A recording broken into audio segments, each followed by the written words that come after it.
what if we have a trig function to do the derivative of?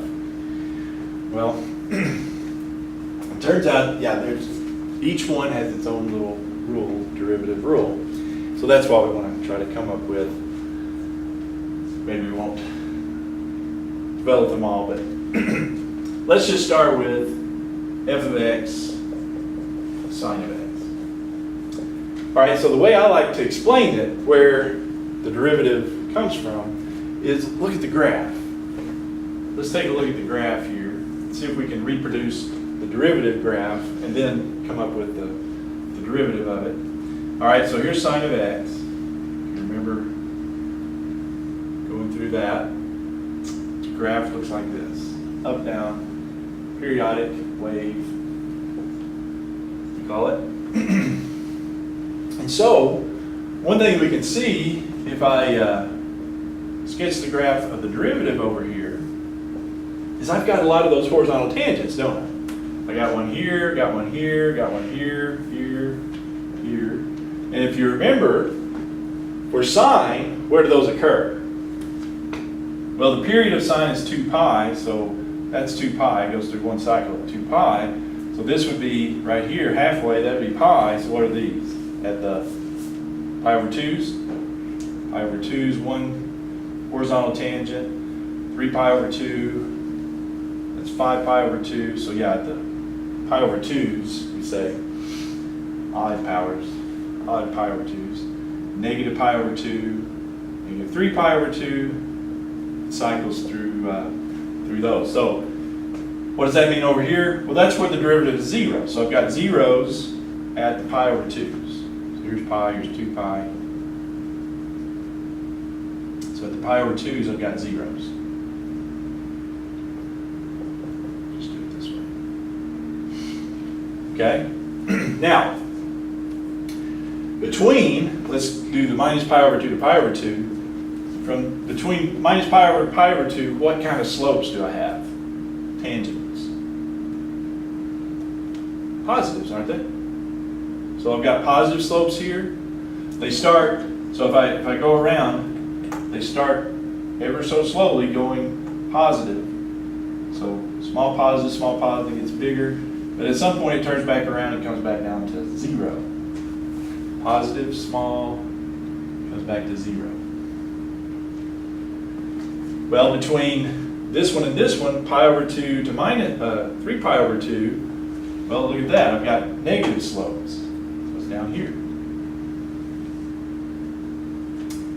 And then it continues that pattern backwards and forwards, because between this one, I guess I could have done this one, that's minus pi over 2 to 3 pi over 2, I've got back to negative slopes, don't I? So, yeah, it continues the cycle.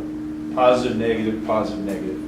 Okay? Well, if you look at what we've got then, we have something really nice. That's cosine. The derivative of x here, based on this graph, that's cosine, because this is 1, this is negative 1. It's just cycling just like cosine. The derivative of sine is cosine. Pretty nice. Now, unfortunately, it doesn't quite work the same with cosine. Let's start with cosine here. Talk about its derivative. So cosine, just like here, up, down, but it starts at 0, 1, then goes up, down, right? It has a cycle of 2 pi, so if you look at from here to here, peak to peak, 2 pi is here. And so this would be pi, this would be minus pi. Notice that the peaks occur at 0, at pi, at 2 pi. So my derivative graph over here,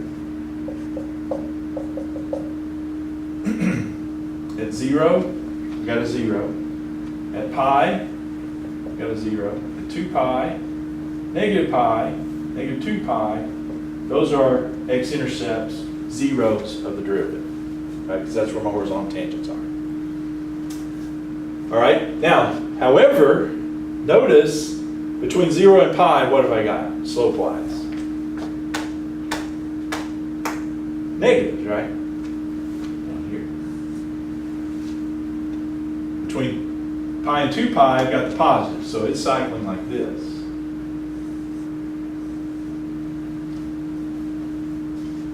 Which unfortunately is not sine, is it? Here's sine, and that is not sine, because sine does this, right?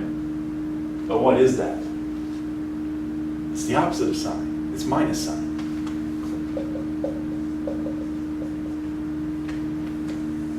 So the derivative of cosine? Unfortunately, it's not sine of x, but it is the next best thing, I would call it. It's negative sine of x. Okay?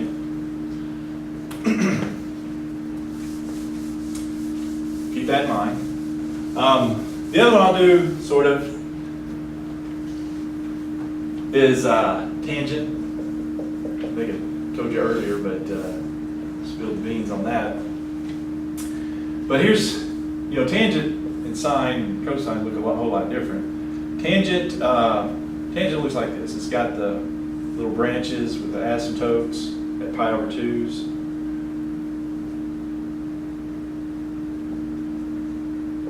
Right? Negative pi over 2 is another.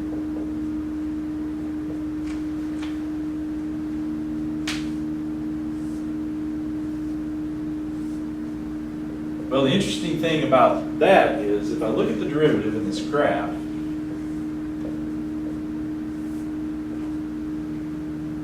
let's just graph it, all right. Well, obviously the derivative does not exist at, same thing, at pi over 2's.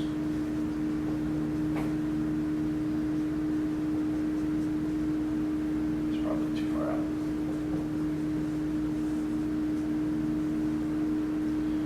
And minus pi over 2. Yeah, you still got the asymptotes that you had with tangent on its derivative. But here's an interesting thing. What are the slopes here between minus pi over 2 and pi over 2? What are the slopes? Positive. They're all positive. Now, when we're real close to minus pi over 2, it's real steep. It's large positive. And then it progressively, slowly and slowly, gets smaller positive. But then it starts building back up. So here's what happens. Large positive, slowly becomes, it does that. So between minus pi over 2 and pi over 2, large positive, slowly back, then back up.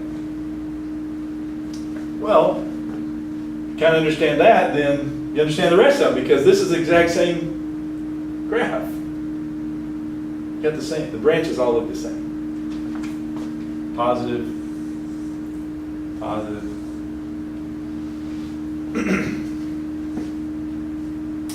Well, if you remember, again, your graphs of trig functions, unfortunately, again, that's not exactly a trig function graph,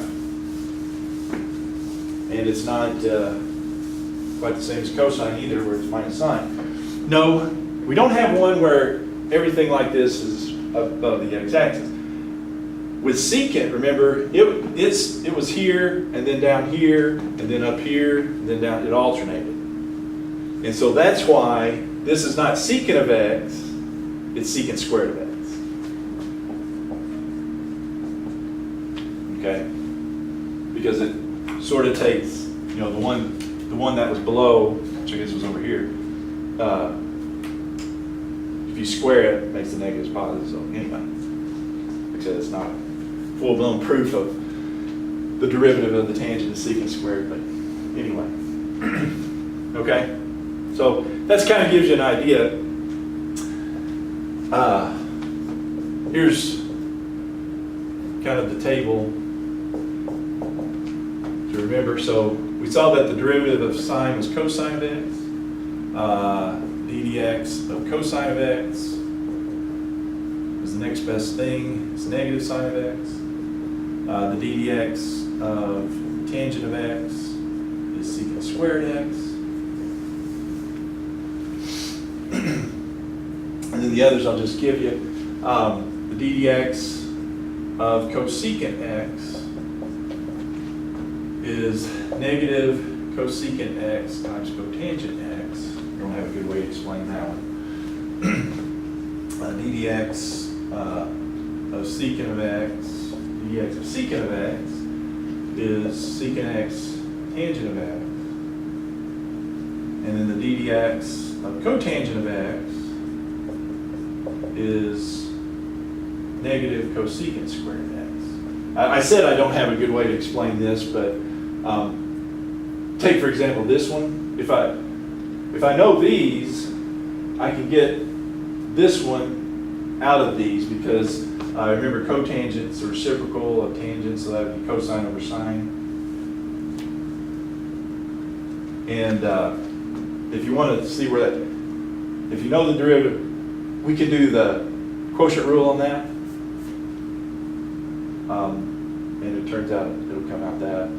We can do the same. Cosecant is a reciprocal of sine. So if I do 1 over sine of x, I can use a quotient rule or something else. Anyway, but I'm not going to do that right now. I don't have time. But the other point that helps you kind of remember, because these you do need to remember, is that you notice one thing about all the ones that are trig functions. What are they? They're all negative.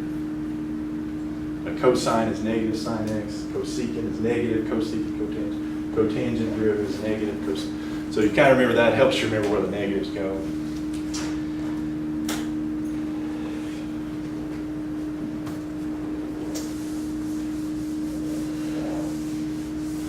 So let me give you a couple of examples and then we'll be done. F of x equals 3x squared cosine x.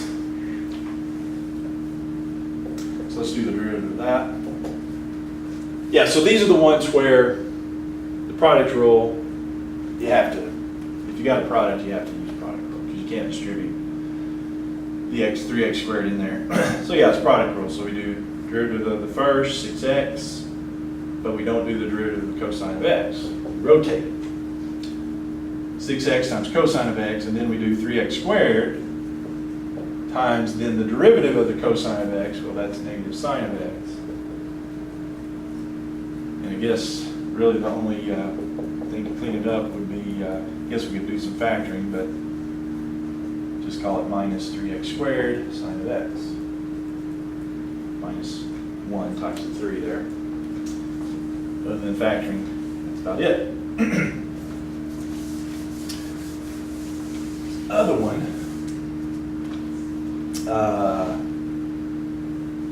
y equals cosine of x times cotangent of x, another product rule one. Again, they're just, getting accustomed here to the derivatives of the trig functions and the other rules too. Because again, this is a product rule, so I do the derivative of the cosine, which is negative sine of x, but then it's just times cotangent of x, because then I do the cotangent of x derivative separately. So it'd be plus the cosine of x times the derivative of the cotangent, which we just had that. What's the derivative of the cotangent? Negative, it's a co, so it's negative cosecant squared x. Yeah, tangent is secant squared x, cotangent is negative cosecant squared x. The other thing is, again, that's a pretty good answer, but the other thing is sometimes with these trig functions, with the identities and all that, we can simplify it. Remember, cotangent of x is cosine of x over sine of x. And so if I change that to its cosine sine counterpart, the signs cancel. So sometimes that comes up on these. You can do some canceling if you change them using identities. So that just becomes negative cosine of x. So if they get an answer, you say, well, what happened to this? It's probably because of that canceling. Over here, yeah, there's nothing here because if we just think about it, that's 1 over cosecant's reciprocal of sine, so that's 1 over sine squared x. That doesn't do me any good. right there. So I would change that. Just keep it, make it minus cosine of x times cosecant squared x. So anyway, that's a trig function.